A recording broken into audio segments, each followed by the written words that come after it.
Hello everyone, मेरा नाम है राहुल रावत और आज हम एक ऐसे सफ़र पर निकलने जा रहे हैं जो हमें समय में पीछे ले जाएगा। एक ऐसे दौर में जब पूरी दुनिया, खास करके यूरोप, एक उबलता हुआ प्रेशर कुकर जैसा था।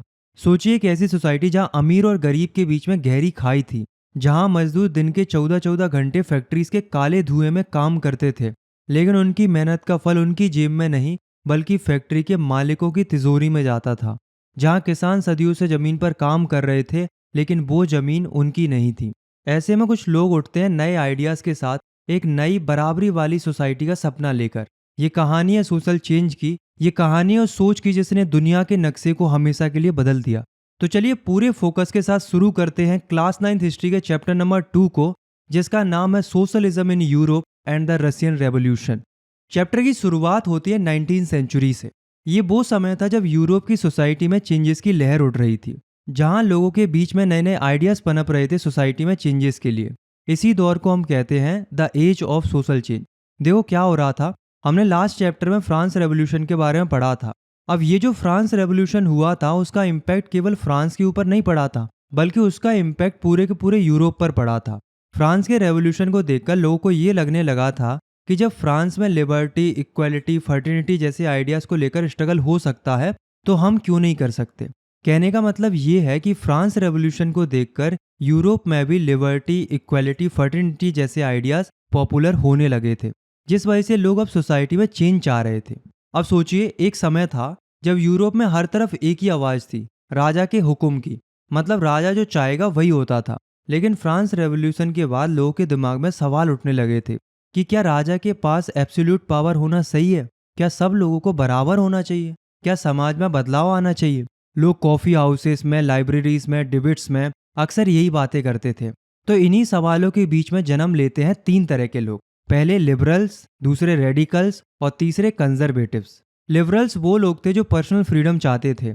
इनका मानना ये था कि हर व्यक्ति को सोच विचार करने की, अपने रिलीजन को चूज करने की, फॉलो करने की और बिजनेस करने की पूरी आज़ादी होनी चाहिए। पर इनका एक कैच था, ये यूनिवर्सल अडल्ट फ्रेंचाइजी के सपोर्ट में नहीं थे।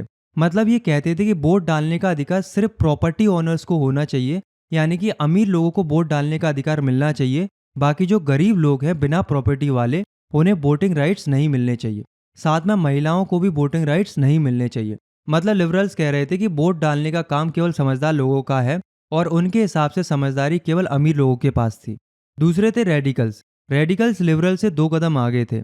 ये कहते थे कि अगर हमें डेमोक्रेसी चाहिए तो सबको वोटिंग राइट्स मिलना चाहिए। ये लोग ऐसी सोसाइटी का सपना देख रहे थे जिसमें सब लोगों का बराबरी का हक हो, चाहे वो अमीर हो या गरीब हो, सबको वोटिंग राइट्स मिले। तीसरे थे कंजर्वेटिव्स। कंजर्वेटिव वो लोग थे जो ये कहते थे कि जो चल रहा है सही चल रहा है। कहने का मतलब ये है कि ये राजा के सपोर्टर लोग थे। इन्हें चेंजेस पसंद नहीं थे। ये कहते थे कि पुराने जो इंस्टीट्यूशंस है जैसे कि मोनार्की, चर्च, ये सब इम्पोर्टेंट है। इसलिए ये पहले तो यही चाहते थे कि चेंजेस हो ही ना, लेकिन टाइम के साथ साथ इन्होंने भी कुछ चेंजेस एक्सेप्ट किए, पर धीरे धीरे। इन तीनों को आप सिंपल तरीके से ऐसे समझो कि लिबरल्स फ्रीडम चाहते थे लेकिन अमीरों के लिए, रेडिकल्स इक्वलिटी चाहते थे लेकिन सबके लिए, कंजर्वेटिव पुराना सिस्टम चाहते थे कि जो चल रहा है वही चलने दो। तो ये तीन तरह की आइडियोलॉजी के लोग उस समय यूरोप में उभर रहे थे और यूरोप की पॉलिटिक्स उस समय पर एक बैटलफील्ड बन गई थी। अब दोस्तों जब इंडस्ट्रियलाइजेशन आया, मतलब जब मशीनों का युग शुरू हुआ, तो सिर्फ मशीनें नहीं आई बल्कि साथ लाई एक नई दुनिया। पीजेंट जो फील्ड में हल चला रहे थे, क्राफ्ट्समैन जो हाथों से काम करते थे, सब लोग अपना काम छोड़कर फैक्ट्रीज की तरफ बढ़ने लगे। अब आदमी, औरत, बच्चे तीनों फैक्ट्रीज में जाकर काम करने लगे। मजदूरी करना अब एक नई जिंदगी बन गई थी। जरा सोचकर देखिए कि एक 8 साल का बच्चा भी मशीन के पास धुआं, ग्रीस और थकान के बीच जीवन सीख रहा था।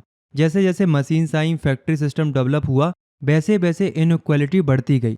फैक्ट्रीज के मालिक और अमीर बनते गए, काम करने वाले वर्कर्स, उनकी हालत और खराब होती गई। मजदूर 12-14 घंटे काम करते थे, बिना सुरक्षा के, बिना अच्छे पैसों के। हालत ये हो गई थी कि जहाँ एक तरफ किंग्स और फैक्ट्री ओनर्स थे रसीले कपड़ों में, और दूसरी तरफ मजदूर थे पसीने से भीगे हुए कपड़ों में। अब वर्कर्स क्या करते हैं, आवाज उठाते हैं। वो कहते हैं कि हमारे वर्किंग हावर्स को कम किया जाए, साथ में हमें भी वोटिंग राइट्स दिए जाए। उनका कहना था कि यार हम भी तो सिटीजन्स है ना, तो हमें भी तो अधिकार मिलना चाहिए। वर्कर्स अभी भी एक ही सवाल से जूझ रहे थे कि आखिर गरीब और अमीर के बीच में इतना फर्क क्यों है। जरा सोचिए, फैक्ट्री किसी अमीर आदमी की है, लेकिन काम तो मजदूर करते हैं ना। फिर भी पैसा किसके पास जाता है? सिर्फ मालिक के पास। मजदूर का पसीना बहता है, लेकिन प्रॉफिट का दरिया मालिक की जेब में गिरता है। इसलिए लोगों को लगने लगा था कि ये सिस्टम ही गलत है। ऐसे में एक नई सोच जन्म लेती है, एक नया आइडिया आता है जो कि था सोशलिज्म का। सोशलिज्म का आइडिया कहता था कि फैक्ट्री, लैंड और रिसोर्सेज पर सिर्फ एक व्यक्ति का अधिकार नहीं होना चाहिए, बल्कि जब सब मेहनत कर रहे हैं तो फल भी सबको मिलना चाहिए। तो ये जो सोशलिज्म का आइडिया था वो अब धीरे धीरे यूरोप में फैल रहा था। चलो अब हम थोड़े कुछ फेमस थिंकर्स के बारे में बात करते हैं। ऐसे कई सारे थिंकर्स थे जिन्होंने वर्कर्स को काफ़ी ज़्यादा सपोर्ट किया था। जैसे कि रॉबर्ट ओवन, इंग्लैंड के एक फैक्ट्री ओनर थे, लेकिन दिल से एक सोशलिस्ट थे। इन्होंने छोटी सी मॉडल सोसाइटी बनाई थी जहां वो वर्कर्स के लिए अच्छी वर्किंग कंडीशंस प्रोवाइड करते थे। ऐसे ही लुइस ब्लैंक, जो कि फ्रांस के एक थिंकर थे, उनने भी यही कहा कि गवर्नमेंट अपने पैसों से ऐसे वर्कशॉप्स बनाए जहां लोग मिलकर काम करें और प्रॉफिट आपस में बांट लें। इसी तरीके से दो बहुत ही फेमस थिंकर्स और थे, कार्ल मार्क्स और फ्रेडरिक एंगल। दोनों मिलकर 1948 में एक बुक लिखते हैं, द कम्युनिस्ट मैनिफेस्टो, जिसमें वो बताते हैं कि दुनिया में हमेशा अमीर वर्सेस गरीब के बीच में एक क्लास स्ट्रगल होती रही है। मतलब गरीब और अमीर के बीच में हमेशा लड़ाई होती रही है, और ये स्ट्रगल एक दिन रेवोल्यूशन का कारण बनेगी। यानी कि किसी दिन इसी गरीब और अमीर के भेदभाव के चक्कर में एक बहुत बड़ा रेवोल्यूशन होगा। और ऐसा हुआ भी दोस्तों। 19वीं सेंचुरी के एंड तक आते आते यूरोप के हर कोने में एक ही आइडिया पॉपुलर हो रहा था, जो कि था सोशलिज्म का। ये सिर्फ एक फिलॉसफी नहीं रही थी, ये अब एक मूवमेंट बन गया था। चाहे फ्रांस हो या जर्मनी हो, चाहे ब्रिटेन हो, चाहे रसिया हो, वर्कर्स के बीच में एक नई उम्मीद जग चुकी थी। वर्कर्स को लगने लगा था कि सोशलिज्म के आने से उन्हें इक्वलिटी मिलेगी। धीरे धीरे अलग अलग कंट्रीज के सोशलिस्ट समझ गए कि अगर हम अलग अलग लड़ेंगे तो सिस्टम कभी नहीं बदलेगा, हमें एकजुट होना होगा। तो सबने मिलकर एक इंटरनेशनल बॉडी बनाई जिसको बोला गया सेकंड इंटरनेशनल। एक ऐसी इंटरनेशनल बॉडी जहां सोशलिस्ट लोगों के आइडियाज एक्सचेंज होते थे, स्ट्रेटजीज बनती थी और रिवॉल्यूशन की प्लानिंग होती थी ताकि सोशलिज्म को बढ़ावा मिल सके। ये इस बॉडी के जरिए डिमांड रखते थे कि वर्कर्स के लिए लेस वर्किंग हावर्स होने चाहिए और उन्हें भी वोट डालने का अधिकार होना चाहिए। इसी तरीके से 1900 के आसपास सोशलिज्म केवल एक आइडिया नहीं बचा था, बल्कि ये पॉलिटिकल पावर्स की तरफ बढ़ने लगा था। कई देशों के अंदर भी इसको लेकर एसोसिएशंस, पार्टीज बनने लगी थी। जैसे कि जर्मनी में पार्टी बनी सोशल डेमोक्रेटिक पार्टी, ब्रिटेन में लेबर पार्टी, फ्रांस में सोशलिस्ट पार्टी।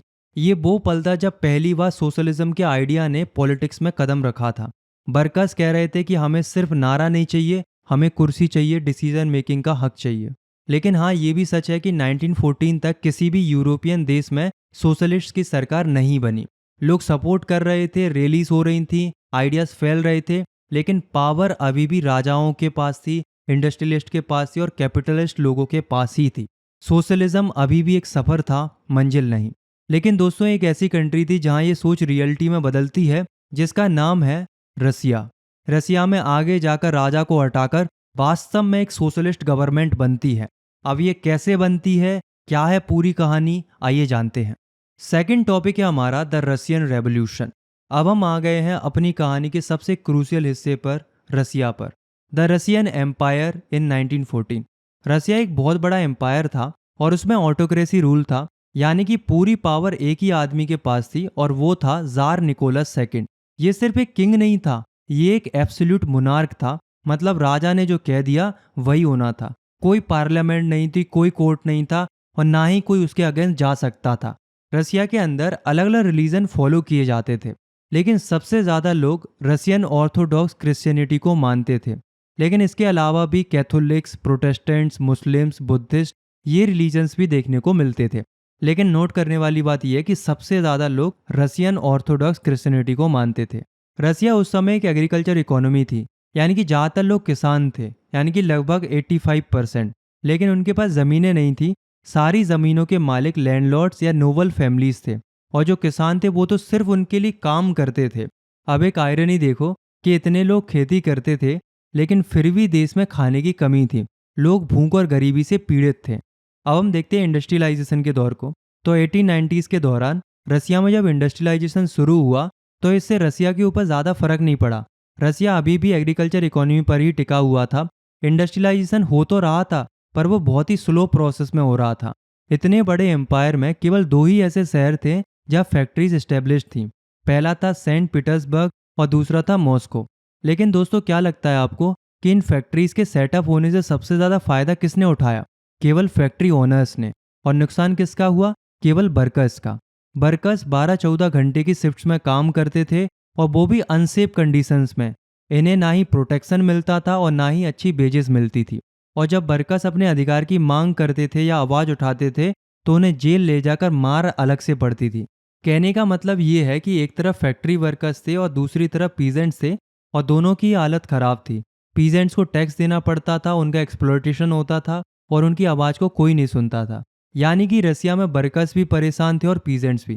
कहने का मतलब ये है कि रसिया में एक कहावत बन चुकी थी कि जिंदा तो हैं पर जिंदगी कहाँ है। जार निकोलस सेकंड जो कि उनका राजा था, वो सिर्फ एक पॉलिटिकल रूलर नहीं था, बल्कि वो एक डिवाइन अथॉरिटी माना जाता था। रशियन ऑर्थोडॉक्स चर्च उसकी पावर को भगवान से मिली हुई पावर बताते थे।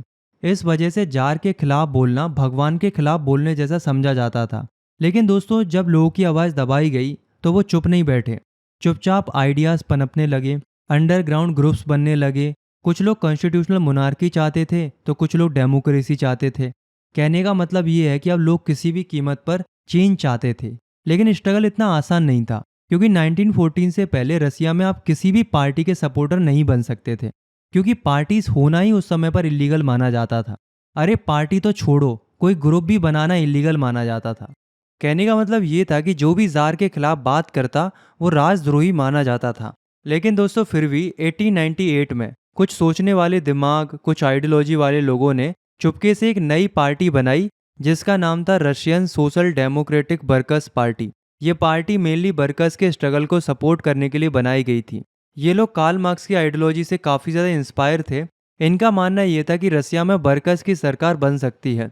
लेकिन एक बात याद रखना कि ये पार्टी अभी अंडरग्राउंड थी, जैसे मानो एक सीक्रेट मिशन चल रहा हो। इस पार्टी का मानना ये था कि केवल वर्कर्स ही रिवॉल्यूशन लेकर आएंगे, क्योंकि जो किसान थे वो एकजुट नहीं थे।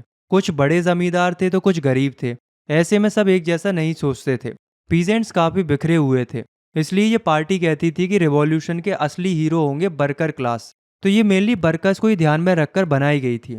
इसलिए इसका प्रेजेंस भी शहरों में ज़्यादा देखने को मिल रहा था। लेकिन ठीक 2 साल बाद 1900 में एक दूसरी पार्टी उभरती है जिसका नाम था सोशल रेवोल्यूशनरी पार्टी। इसका मेन फोकस था पीजेंट्स के ऊपर। उन्होंने कहा कि जो जमीन आज नोबल्स के पास है वो किसानों को मिलनी चाहिए। उनका स्लोगन था कि जमीन उनको मिलनी चाहिए जो उसे जोतते हैं। अब चूंकि ये किसानों के लिए काम करती थी, इसलिए इसका प्रेजेंस भी सबसे ज़्यादा रूरल एरिया में था। अब दोस्तों जो वर्कर्स पार्टी बनी थी, यानी कि Russian social democratic labour party, वो ज़्यादा टाइम तक मिलजुल कर काम नहीं कर पाती है।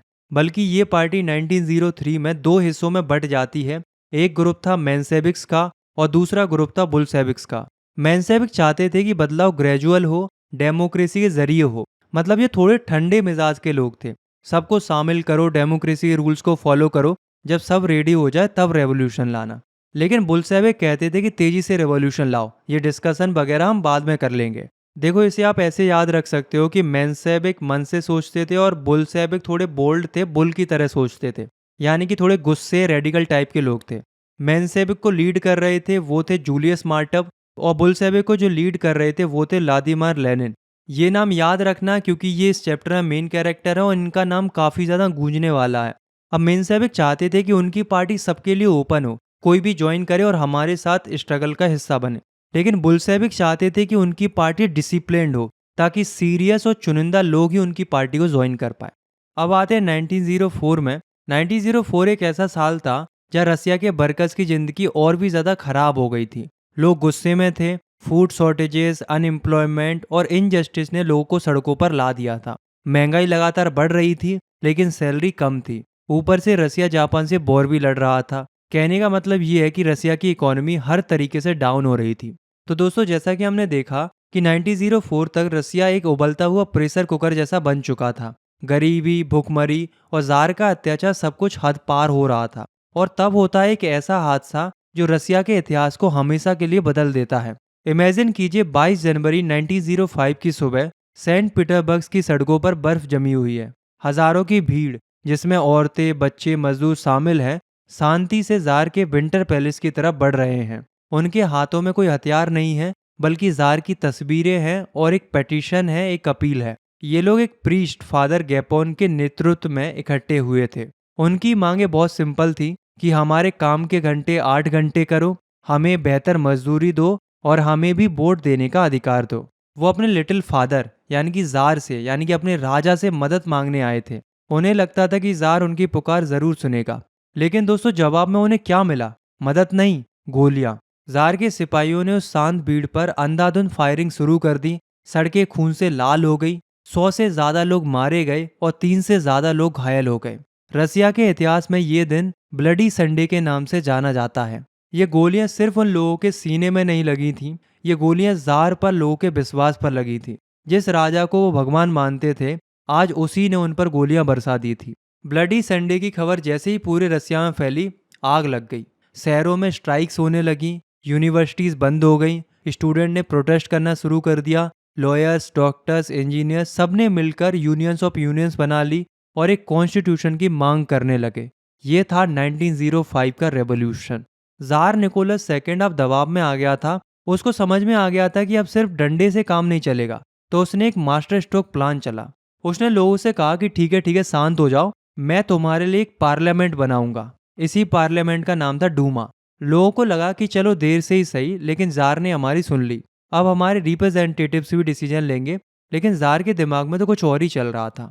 पहली डूमा सिर्फ 75 दिन ही चली। जैसे ही उसने जार की पावर पर सवाल उठाया, जार ने उसे डिसॉल्व कर दिया।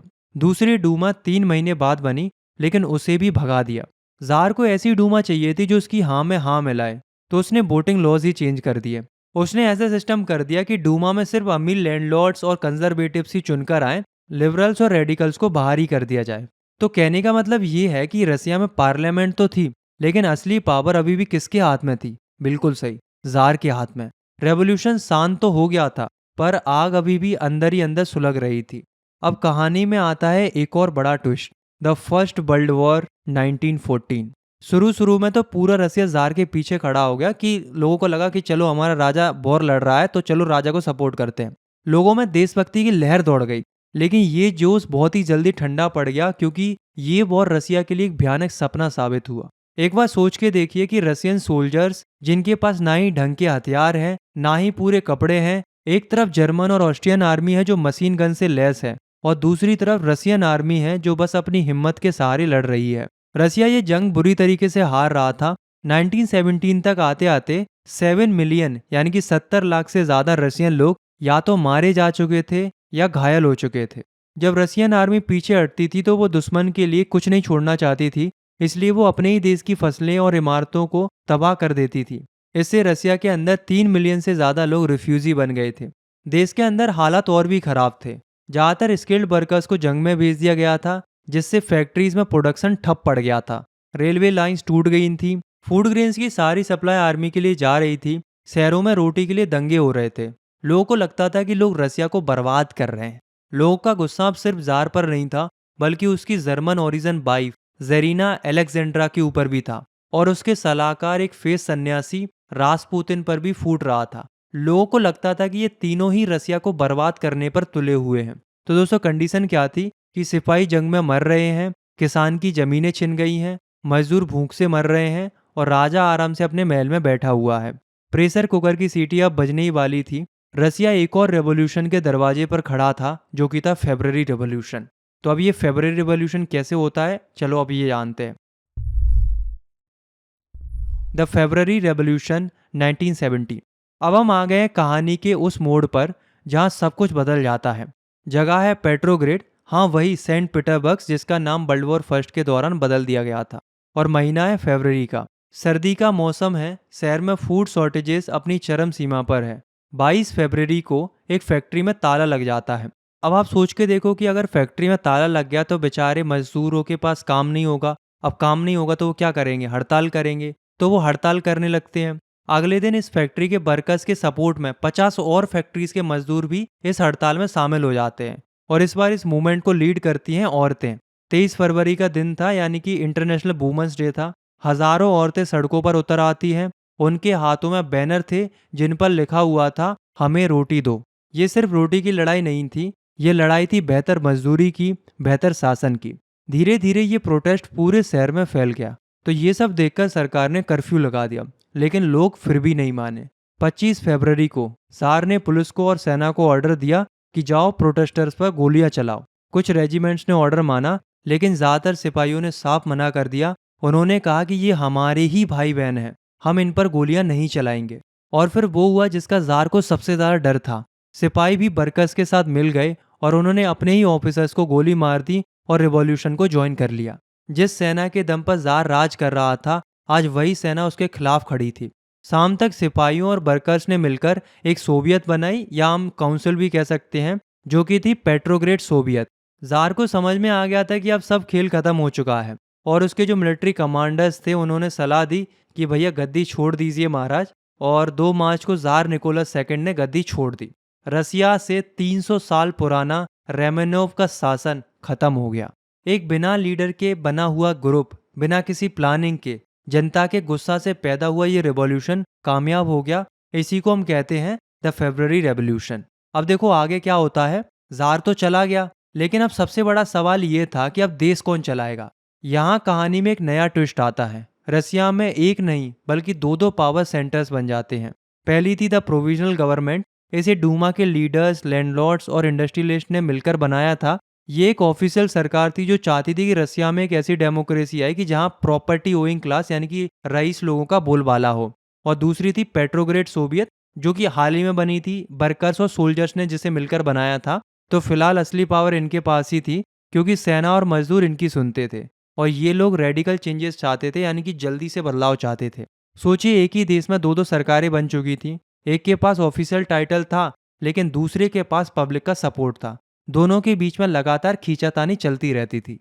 इसी बीच कहानी में एंट्री होती है हमारे उस हीरो की जिसका नाम हमने पहले सुना था, व्लादिमीर लेनिन की। लेनिन जो बुल्शेविक के लीडर थे, अभी तक देश से बाहर एग्जाइल में थे। जैसे ही उन्हें जार के हटने की खबर मिली, वो तुरंत रसिया से वापस आ गए। अप्रैल 1917 में जब वो पेट्रोग्रेड पहुंचे, तो उन्होंने आते ही बुल्शेविक पार्टी को एक नया डायरेक्शन दिया। उन्होंने 3 जबरदस्त नारे दिए, जिसे अप्रैल थीसिस के नाम से जाना जाता है। पहला, जंग खत्म करो। दूसरा, सारी जमीनें किसानों को दो। और तीसरा, सारे बैंक्स को नेशनलाइज करो। लेनिन ने साफ साफ कह दिया था कि ये प्रोविजनल गवर्नमेंट के साथ काम करने का वक्त नहीं है, ये वक्त है पावर को अपने हाथ में लेने का। अब एक और रेवोल्यूशन होगा, एक सोशलिस्ट रेवोल्यूशन। उसका सिंपल सा स्लोगन था, पीस, लैंड एंड ब्रेड, शांति, जमीन और रोटी। ये स्लोगन रसिया के जनता के दिलों में उतर गया, क्योंकि यही वो चीजें थी जिनके लिए लोग तरस रहे थे। The revolution of October 1917। गर्मियों तक लेनिन और उसकी पार्टी बुल्शेविक का इन्फ्लुएंस तेजी से बढ़ने लगा था। प्रोविजनल गवर्नमेंट लोगों की उम्मीदें पूरी नहीं कर पा रही थी। वो अभी भी वर्ल्ड वॉर फर्स्ट ही लड़ रही थी और लोगों का सब्र जवाब दे रहा था। लेनिन को लगा कि यही सही मौका है। उन्होंने पेट्रोग्रेड सोवियत और बुल्शेविक पार्टी को पावर हाथ में लेने के लिए राजी कर लिया। 24 अक्टूबर 1917, रात का अंधेरा है। बुल्शेविक सपोर्टर्स चुपचाप बिना कोई शोर किए शहर की इंपॉर्टेंट बिल्डिंग्स पर कब्जा करना शुरू कर देते हैं। Telephone exchange, railway stations, government offices सब उनके कंट्रोल में आ जाते हैं। प्रोविजनल गवर्नमेंट के मिनिस्टर विंटर पैलेस में छुपे बैठे हैं। और फिर अरोरा नाम का एक जहाज विंटर पैलेस पर एक ब्लैंक शॉट फायर करता है, एक सिग्नल के तौर पर। और बुल्शेविक के फाइटर्स पैलेस में घुस जाते हैं और सारे मिनिस्टर्स को अरेस्ट कर लेते हैं। बिना ज्यादा खून खराबे के एक ही दिन में बुल्शेविक्स पावर में आ गई। इसे कहते हैं अक्टूबर रिवॉल्यूशन। रसिया अब दुनिया का पहला कम्युनिस्ट स्टेट बनने की राह पर था। पावर में आते ही लेनिन ने तेजी से फैसले लेने शुरू कर दिए। लेनिन ने सबसे पहला फैसला लिया। उन्होंने वर्ल्ड वॉर फर्स्ट से रसिया को अलग करने का ऐलान किया। मार्च 1918 में उन्होंने जर्मनी के साथ ट्रीटी ऑफ ब्रेस्ट लिटोव के साइन की और जंग से बाहर हो गए। दूसरा, ज़्यादातर इंडस्ट्रीज और बैंक्स को नेशनलाइज कर दिया गया, यानी कि अब वो सरकार की प्रॉपर्टी थे। तीसरा, जमींदारी खत्म कर दी गई और सारी जमीनें किसानों को बांट दी गई। और चौथा, रसिया एक वन पार्टी स्टेट बन गया, जिसे अब कम्युनिस्ट पार्टी के नाम से जाना जाता था। सीक्रेट पुलिस बनाई गई जो पार्टी के खिलाफ बोलने वालों को सजा देती थी। कहने का मतलब ये है कि अब थोड़ा फ्रीडम भी छीनी जा रही थी, लेकिन लेनिन ने बाकी में काफ़ी अच्छे चेंजेस कर दिए थे ऑलरेडी। The civil war 1918-1920। लेकिन दोस्तों, कहानी अभी ख़त्म नहीं हुई थी। जैसे ही बुल्शेविक्स ने पावर अपने हाथ में ली, उनके दुश्मन भी एकजुट हो गए।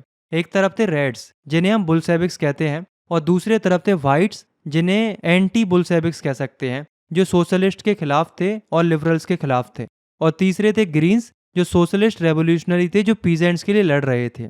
अब क्या होने वाला था, इन तीनों के बीच में सिविल वॉर होने वाला था, क्योंकि इन तीनों की आपस में बन नहीं रही थी। अब दोस्तों मेनली ये सिविल वॉर रेड और व्हाइट्स के बीच में ही लड़ा गया था, क्योंकि दोनों एक दूसरे के खिलाफ थे। व्हाइट्स को फ्रांस, ब्रिटेन, अमेरिका और जापान जैसी विदेशी ताकतों का सपोर्ट मिल रहा था, क्योंकि वो रसिया में सोशलिज्म के बचाव से डरते थे। तो ये जो सारे देश थे वो व्हाइट्स को सपोर्ट कर रहे थे, क्योंकि उन्हें डर था बुल्शेविक्स से, क्योंकि बुल्शेविक सोशलिज्म को प्रमोट कर रहे थे, और उन्हें डर था कि अगर बुल्शेविक इसी तरीके से सोशलिज्म को बढ़ावा देंगे तो कहीं उनके देश में भी सोशलिज्म ना आ जाए।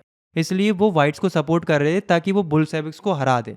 और अगले 3 साल तक रसिया में एक भयानक सिविल वॉर चलता है। इस दौरान लाखों लोग मारे गए थे, लूटपाट और भुखमरी ने देश को तोड़कर रख दिया था। लेकिन आखिर में जीत बुल्शेविक्स की होती है। क्यों? क्योंकि उनके पास एक क्लियर विजन था। वो जमीन को लेकर किसानों का सपोर्ट जीत चुके थे, और उनके लीडर थे लेनिन और ट्रोट्स्की, जिन्होंने बेहतरीन लीडरशिप दिखाई थी।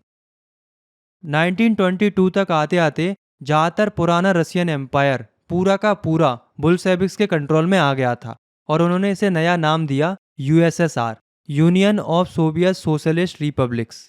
सिविल वॉर के बाद उन्होंने एक सोशलिस्ट सोसाइटी बनाने का काम शुरू किया, लेकिन अब लेनिन लीडर नहीं रहे थे। लेनिन के बाद अब एक नया लीडर बनता है जिसका नाम था जोसेफ स्टालिन। अब स्टालिन की लीडरशिप में एक सेंट्रलाइज्ड प्लानिंग सिस्टम लाया गया। सरकार डिसाइड करती थी कि देश में क्या बनेगा और कैसे बनेगा। इसके लिए 5 ईयर प्लान शुरू किए गए। सरकार ने खेती बाड़ी पर भी पूरा कंट्रोल कर लिया। उन्होंने कलेक्टिवाइजेशन की पॉलिसी शुरू की, जिसमें किसानों से उनकी जमीनें छीनकर बड़े बड़े कलेक्टिव फार्म्स, कुलहोज बनाए गए, जहां सबको मिलकर काम करना होता था और जो भी प्रॉफिट होता था वो सब में बांट दिया जाता था। बहुत से किसानों ने इसका विरोध किया, उन्होंने अपने जानवर मार दिए और फसलें जला दी। जवाब में जोसेफ स्टालिन ने बेहद क्रूरता दिखाई। जो भी विरोध करता उसे या तो मार दिया जाता था या तो लेबर कैंप में भेज दिया जाता था। इस दौरान 1930s में एक भयानक अकाल पड़ा, जिसमें लाखों लोग मारे गए थे। The global influence and legacy. तो दोस्तों इस पूरे सफर का नतीजा क्या निकला? रशियन रेवोल्यूशन सिर्फ रसिया की कहानी नहीं है, इसने पूरी दुनिया को हिला दिया। दुनिया भर में कम्युनिस्ट पार्टीज बनने लगी। इसने कॉलोनियल देशों को, जैसे कि हमारा देश इंडिया जो उस समय पर अंग्रेजों का गुलाम था, और हमारे जो फ्रीडम फाइटर्स थे, उनको इंस्पिरेशन दी। इसने कैपिटलिज्म और सोशलिज्म की एक नई ग्लोबल लड़ाई को जन्म दिया।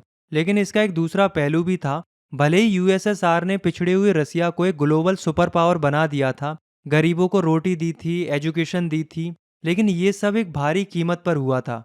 फ्रीडम ऑफ स्पीच, डेमोक्रेसी और इंसानी अधिकारों को कुचला गया था। तो ये थी कहानी socialism in Europe and the Russian revolution की। एक ऐसी कहानी है जो हमें बताती है कि कैसे बदलाव के सपने जब हकीकत में बदलते हैं तो वो उम्मीद और दुख दोनों ला सकते हैं। ये कहानी है आज़ादी की, बराबरी की और उसके लिए चुकाई गई कीमत की। उम्मीद है आपको ये एक्सप्लेनेशन पसंद आया होगा। अगर आपको ये वीडियो पसंद आई तो आप इसे लाइक कर सकते हो, चैनल को सब्सक्राइब भी कर सकते हो। बाकी मिलते हैं नेक्स्ट वीडियो में, तब तक के लिए टेक केयर, बाय बाय।